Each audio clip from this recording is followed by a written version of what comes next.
Good evening, everyone. System Chalk here with the 45th, I believe, episode of Book of Hours, our first run through House of Light on YouTube, playing as the Archaeologist. So we're at the very tail end of autumn. We definitely are bringing in a orchard keeper to open up the Mist-Sunk Meadow. This, of course, has significance for the end game. However, this also has significance for the end game. So the main focus is definitely going to be on getting the orchard keeper up to the level that I need. However, I actually don't have that much in terms of demands on my time for the rest of the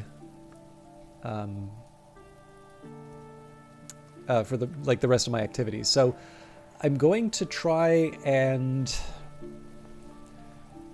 this is going to sound like I'm kind of kicking some of this down the can down the road here, but so Victory of Crowns and the Fallen Cross are the two easy ones for me to handle. The Sun's Lament and On Thursley's Ivories and Lovelies are going to be something that I take care of later. And I think I may also do that with a true and complete accounting of the Asclepian Mysteries of the Roots of the House.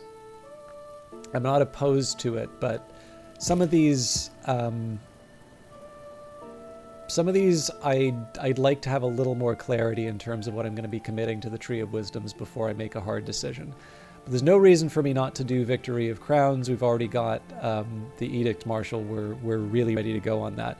In fact, the only real question here is, what of these elements of the soul do I give up? I think in this case, because I can't see a use for the Shapt today, I'm actually going to read it at the Vagabond desk. And what I'll do here is we'll take a Victory of Crowns, and then I can add the Edict's Marshal. So in this case, I have exactly the 4 that I need, and I haven't used anything like a Tryst or whatever to level that up, so we're in good shape there. Now, one thing I'd really like to do is try and get some kind of sky. So just to show you what I'm working with here, we'd probably take Bells and Braziers. I can't see anything being higher, so we'll throw one of those. I guess it would be mildly appropriate to use Sights and Sensations here. It doesn't really matter one way or the other. So the best that I've got as far as the sky goes would be the astrolabe here. So clearly, if I had a Faust, we're laughing, but I don't have a Faust. So the question now is, do I want to use an element of the soul to generate a memory with which I'll then be able to level up Oronoscopy and give up a Tryst? Or do I want to take my chances with the... Actually, you know what? I kind of answered it for myself, speaking that out loud. We have the Arab. We're not really using the Arab for anything right now. So why don't we just get a sky memory? And in fact, I can make it, let's say Instruments of the Heart. And in that case, if the Orchard Keeper does wind up giving us a sky that we can use, hey, we just have another thing that we can use to level up Oronoscopy. So, okay, Heart Unceasing. I've already mastered this, but I could reread it and perhaps recall a memory. So, I will eventually need to use the Tryst to I'll set aside the Tryst in order to level up the Oronoscopy. I'm also going to need an element of the soul to read the book with, and unfortunately I can't do the same trick with the Shapt because the Pale Desk requires Lantern, Scale, or Winter, so we'll probably use the Whist for that. I'm just trying to think if I have another way around it. So the reading room, well, I could throw a core at it, but the core, there's actually less of a reason for me to use the core because we can still do some gardening with it. So yeah, I think probably the Whist is going to be the one that I use to actually read the book. There's definitely no rule stopping me from making more Catwink, so I'm going to do that. We're sort of preparing for the next Salon already. Brew an ink that will ward off worms, although only the least of their kind. In autumn, the orchard keepers come to sell their wares at Brandkrug. A shilling will buy one's help. In Cornwall, it is quite possible to take a stride from the richest vegetation into the abomination of desolation. It has been said in mockery that Cornwall does not grow wood enough to make coffins for the people. Okay, so we'll commit the health, and I'm going to use the Shapt to earn a little bit of money. We'll just keep cycling through like we normally do, but I do want to make sure that I'm using it for some kind of memory or other use.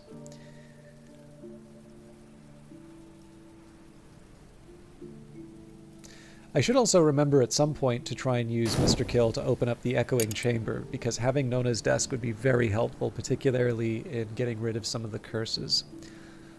Although it's not like we're not really running short on things to do. We'll work alongside each other. All right, so let's commit the rain. Now I should also be pouring out the wine. This is already dandelion wine, so... And I'm trying to remember... Oh yes, we've got the marrows as well. I don't know if I want to give up the option for an existing marrow. Well, okay, this is actually kind of interesting. So if I give up the mushrooms... I'm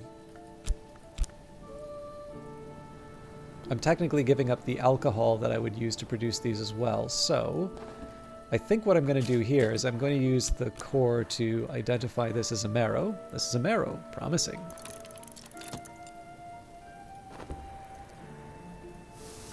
And then I can just pick up another one of these. And that gives me an excuse to use the water to restore my health.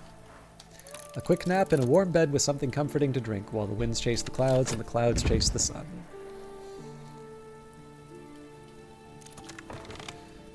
Alright, so I was a little worried that this would happen. The acrid marrow is in fact the one that I don't have out of this little trio, so I am going to keep it. Which means that I'm going to use another element of the soul. And I guess we're using the metal in this case. This is a marrow. Promising. Acrid marrow. In Brandkrug, they take their marrows seriously. This is not a marrow conducive to harmony. Alright, another golden marrow. So these I might want to hang on to just because it gives me a little bit of an advantage for people like the Weary Detective, but this is definitely one that we don't already have the nectar for, so I'm happy to hold back. I'm trying to think if there's any use for my health at this point. I don't think there is, so let's just go do some more gardening.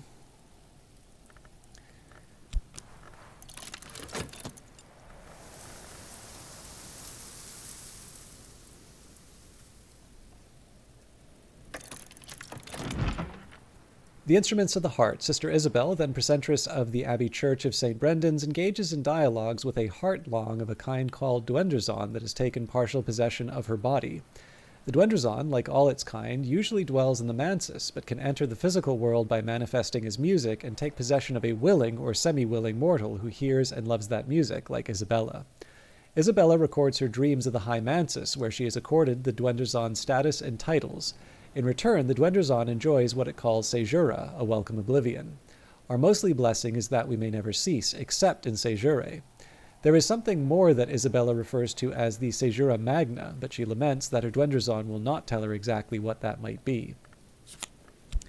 So there's the cheerful ditty that we'll read the Fallen Cross with. So we take the whist, the cheerful ditty. I will use Sights and Sensations because that feels appropriate for the Pale Desk. And then the Fallen Cross. Right, we also need the astrolabe. Baron Silence's astrolabe. Thomas de Wolf used this armillary, a spherical astrolabe, in his calculations, but it's much older than he was. I can master this mystery, enough sky to match mystery sky. Okay, more Catwink. So we're one short on the invitations, but we also know... Well, sorry, I have this extra tryst here. I was going to say, we know that we're going to use one of the trysts to level up the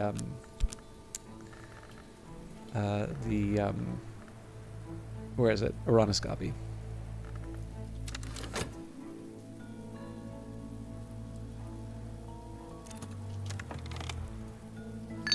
As I used to say in my youth, the day is done and so am I, but I've earned my pay.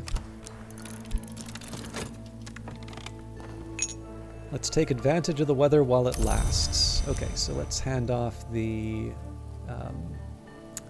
bronze knife. a long knife of age-darkened metal with a teak handle inlaid with bone. It could be a hunting knife, although it's certainly no older than the 19th century, and it's not clear why anyone might have chosen to make a hunting knife out of bronze in the 19th century. I can lend my assistant something to help increasing their abilities. So we're up to 7. We'll get to 9 and then 11 with the marrow and the dandelion wine.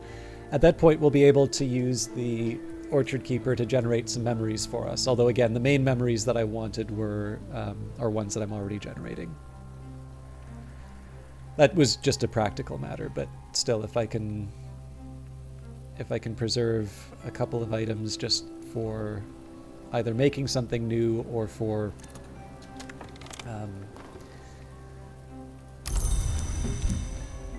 I guess we don't have any packages to open, but basically the more elements of the soul that I can keep free, the more I can sort of reserve for times where I really need to use it. So again, if I can replace these vegetables, which I'm already doing, saves me the effort in a future turn where I say, okay, I really need a marrow now, and I only had 2 options. All right, let's feed them the dandelion wine. I can offer my assistant something to drink. This will increase their aspects. They'll also be glad of the refreshment.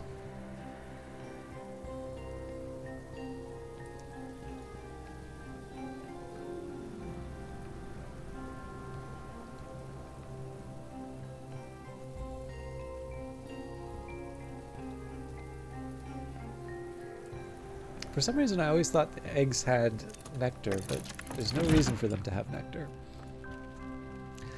The Victory of Crowns. Erratic accounts by one Aaron of the hunting and consumption of supposed immortals by shadowy assassins, published in the late 19th century. The assassins are, according to Aaron, the agents of a power called the Coronel, a soldier of the secret masters. The accounts date back to Roman times. Aaron's scholarship is dubious, but she, writes pithily. Incidents of sudden and violent death are interspersed with aphorisms. Hours don't dream, long try not to. So there's the Sharps lesson, there's a contradiction. So that's not necessarily new as far as our memories are concerned, but it helps. And yet another cat wink. So that would cover us for the invitations.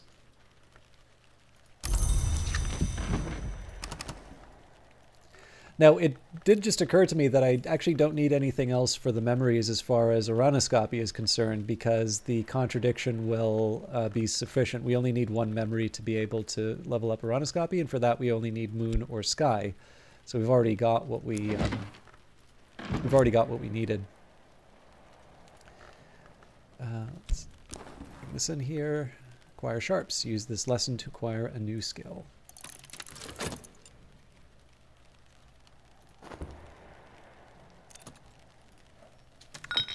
Better now. Fixing and mending. There's not much work on offer in Grand Crew, but I can find 6 worth of odd jobs. Sorry, it sounds like there's something happening outside.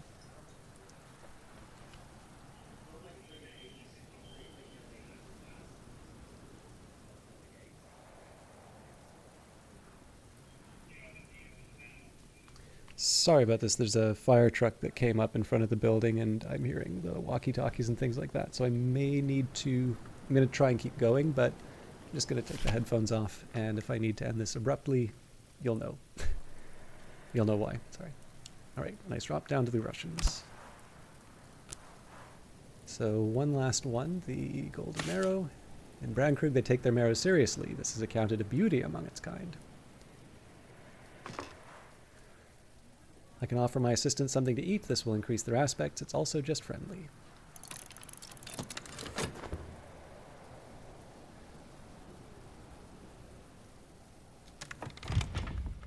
All right, I deserved a little quiet time. Now, this was kind of in prep for needing health. Sorry, it is a little distracting to just try and keep track of everything. This was kind of in prep for using... I was thinking I would need the health for something else. I may need a minute to think about how I'm going to use that now. Obviously the sack of vegetables requires no explanation. Carrots, tomatoes, marrows, and blessed onions, all the unsung heroes of the stew pot. Um,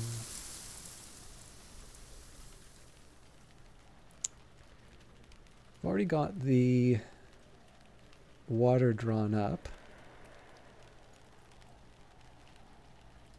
I don't know. I don't think it would hurt to have another sack of vegetables. I just would have to I'd need to wait for the next day to actually use them.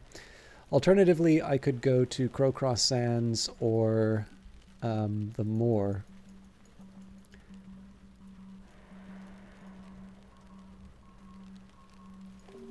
I think I'm going to settle for vegetables, though.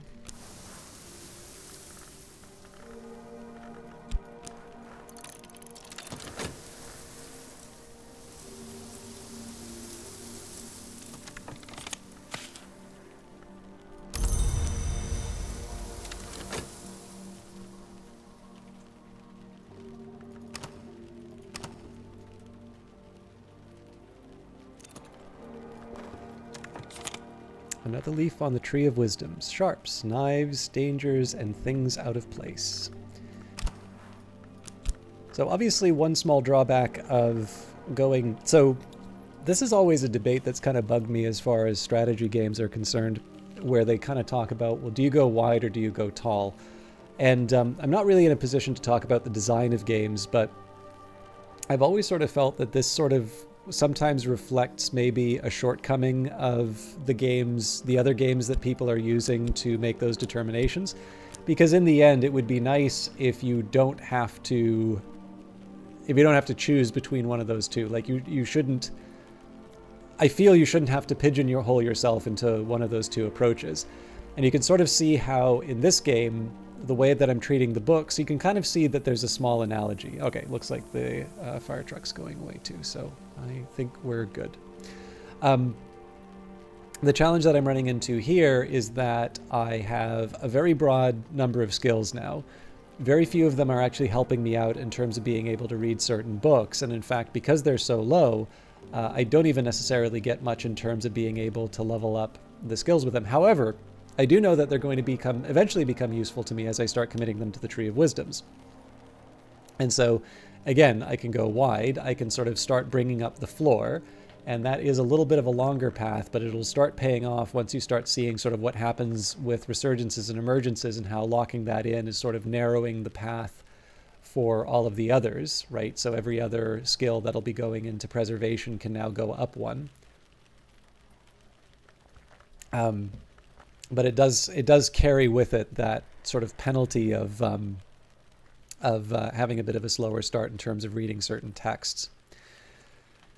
That said, we kind of already know what we're doing for today, so I don't think I need to spend too much time thinking about it.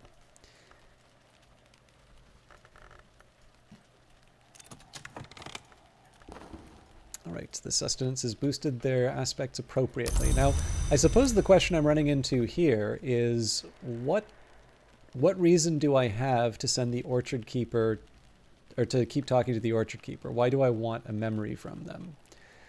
Because I can see myself restoring an element of the soul. I can see myself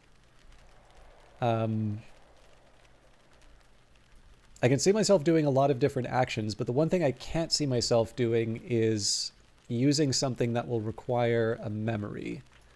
So I think we're just going to open up this Mist-Sunk Meadow now. So there's grass beneath my feet and a mingle of wildflower scents, but above all, the damp salt vapors of a thick sea fog. Somewhere in the fog, I think I hear a distant bell, far away, as it were beneath the sea. Perhaps this can be blown away, perhaps sung away, if I bring the right powers and the right assistance.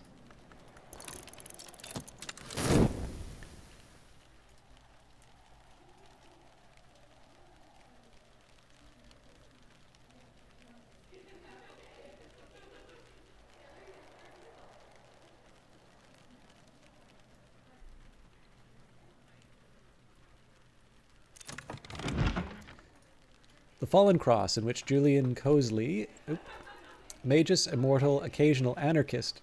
I don't know if you guys can hear that, but there's people talking directly outside my door.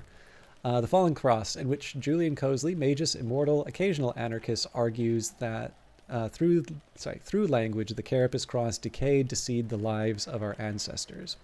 Speech is a wound. Silence is silver. There is no silver door, nor can there be, even in the moon's house. Without language, there can be no words. Without words, there can be no message. But only in silence can there be no error. And lo, even in that beginning, in that first of messages, an error. Thus did we enter the house. So we have the regret, we have oronoscopy. We will add this to the regret shelf. Oh, crumbs, I forget which one was the regrets.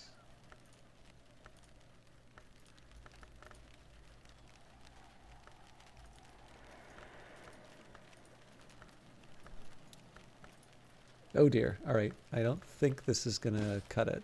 Yeah.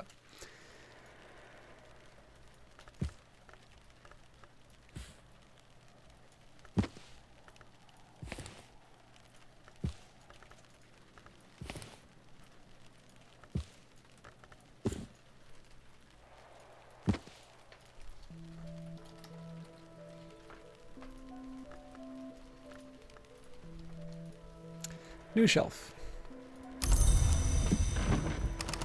Okay, so let's get oronoscopy up.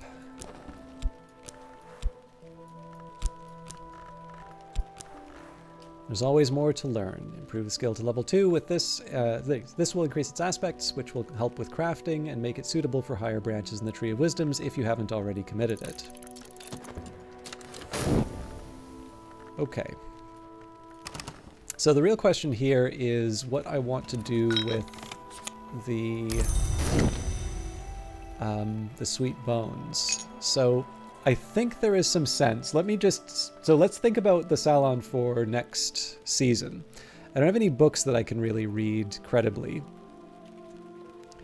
So if I were to, sorry, let me just take a minute here.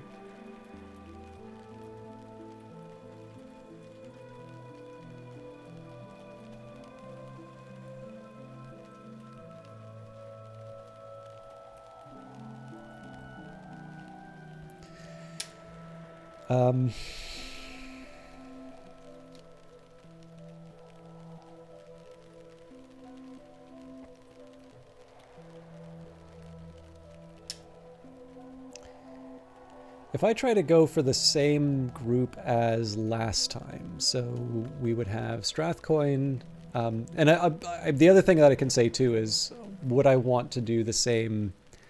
So if it's the same guests, would I want the same batch of food?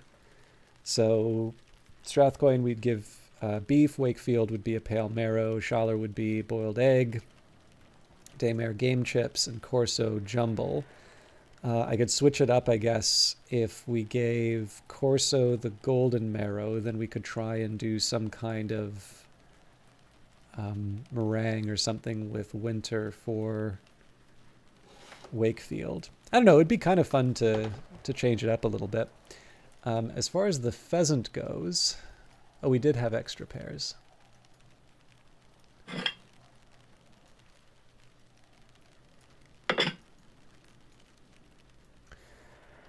So the thing is, we have more than one beef, so I'd be a little reluctant. Oh, well, actually, there's some other things that we can do. So we could do, if I can make the bread, which I can. So yeah, I kind of like the idea of changing up the ingredients for the Salon a bit. So let's take a minute and think about what I could do. So I'm thinking maybe pilchards on toast or pickled pilchards. For Strathcoin.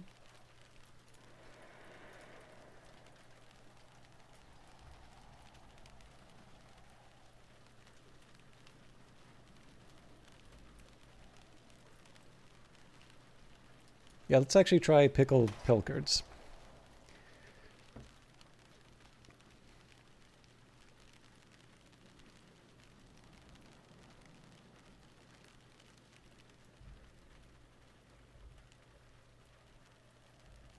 Now, Daymare, I think my only option here is the game chips. I know there are other knock ingredients, But in terms of what's accessible to me, I'm facing a little bit of a limit here.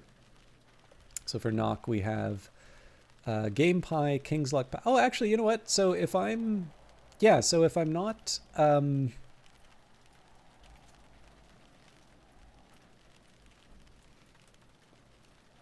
neat. Okay. So yeah, let's try that instead. So Strathcoin.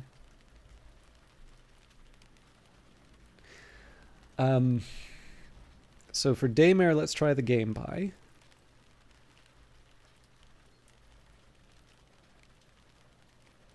This means I'll probably want to bring in a pheasant at some point. So Schaller. Probably still some kind of side, but let's see what we can do here. So certainly no shortage of... Oh, good lord, everything takes heart. Maybe we wait for the end with Schaller.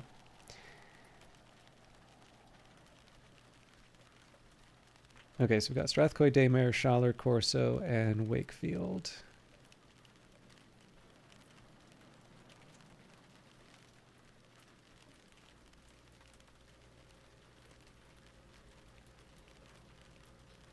So I realize this is not all that exciting to watch because I'm doing this all on a tablet, which nobody can see, but...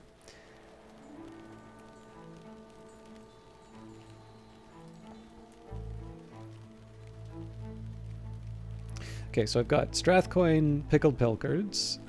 We've got Daymare has a Game Pie. We're leaving Schaller aside. Corso and Wakefield. So I feel that Wakefield will probably be the one that I want to build things around. So we have the boiled egg, but we've already done that. We already have Stargazy Pie as far as the... So, sorry, Stargazy Pie has wintered, but we've already got a main course. We also have the Pale Marrow, though. Mushroom meringue would be a fun one to try, but...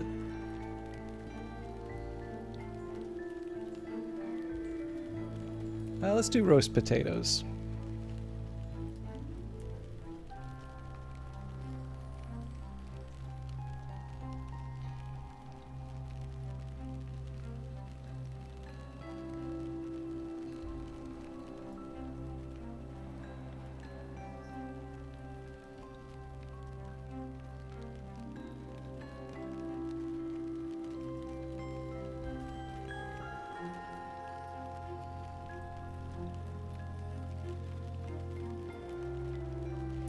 Okay, so between Schaller and Corso, I need a dessert. So I figure, you know, Grail's easy for desserts, or pudding rather. So we've got knot cake, orange jumble, apple pie, pear pie, Madeira cake.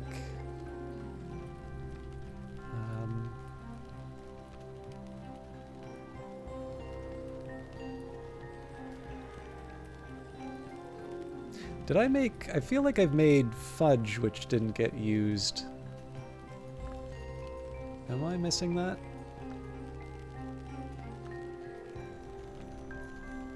I guess the question on the fudge would be, do I have the sugar for it? Because it sure doesn't look like I do.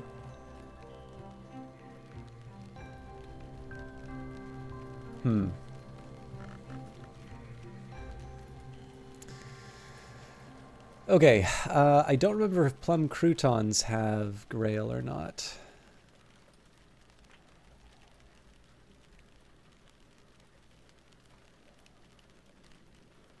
Technically, I could also use almonds, but that doesn't feel as exciting.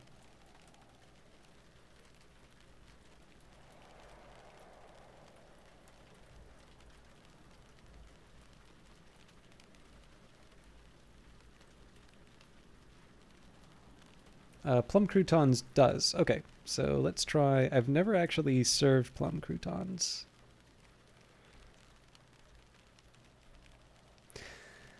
And then finally for heart, again, it's our our choice. I may go for something easy just because so many of these things already have heart. Oh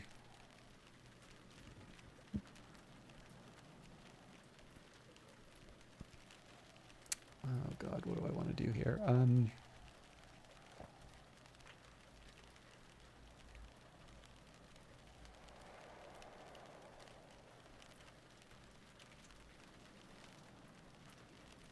Poached mackerel wouldn't be a bad idea.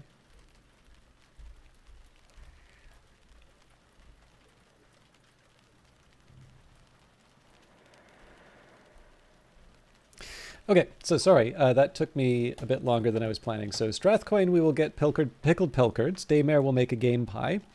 Schaller will get poached mackerel. Corso, plum croutons. And for Wakefield, roast potatoes. Now this means that I'm going to need to make some dough. With that, so that's usually just a matter of adding the flour and butter. But that does also say to me that I want to do some orders. So I think it's, is it Catering Hero?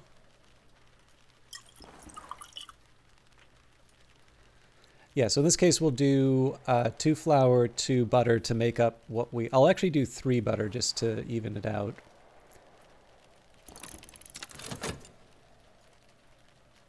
Please tell me I've got something happening in the sweet bones. No, shame on me.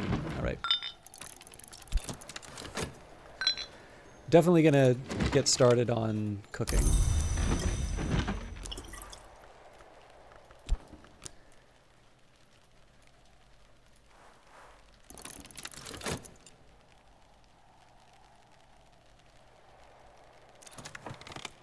I should probably bring in some sugar as well if I'm running short.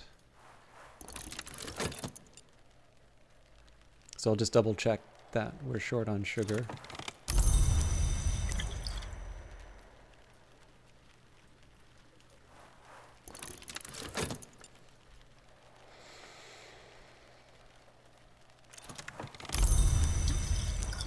Okay, the last for the flour.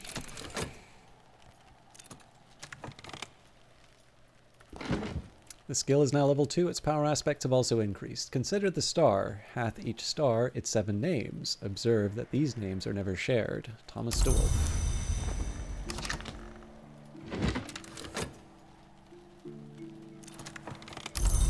Alright, so that's the bread part of the equation. We definitely have an opportunity to buy some sugar. The rest of it we're going to want TRN though.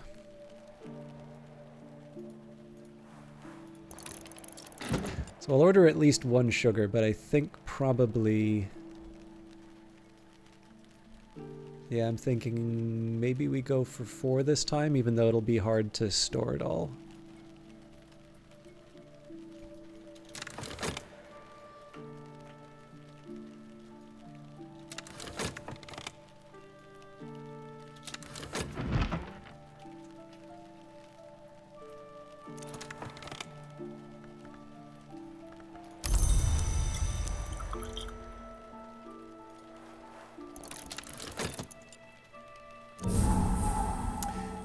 That's our new room. Earl Brian's Field. Brian is another one of those leitmotif names that recur all through Bran Krug's long histories. This one was Brian of Brittany, who is named Earl of Cornwall by King William after the conquest. In 1068, the sons of the deposed King Harold mount raids on Cornwall, and Brian funds the construction of a fortified gate and the Watchman's Tower, initially in wood, to protect the abbey. In return, the abbey gives shelter to a yew tree he's brought from Brittany that flowers in diverse colors. This is that tree, hollow now and rotting slowly from within, taking its time to die gracefully. It is not flowered in living memory, and the colors of its flowers cannot be told, but Brian's brothers were called Alan the Red and Alan the Black. The Earl's Yew. Since the conquest, this has been waiting for you. The irreverent might even call it a yew tree.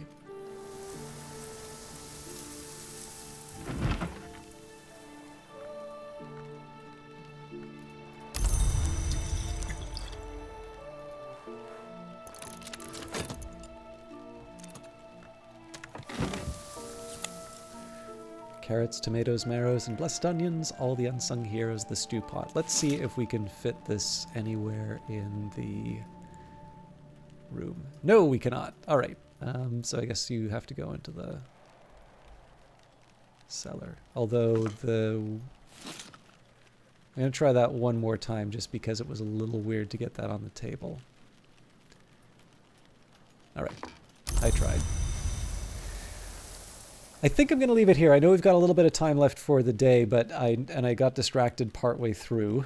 I'm glad that my apartment is not burning down or that there is gas going to kill us all.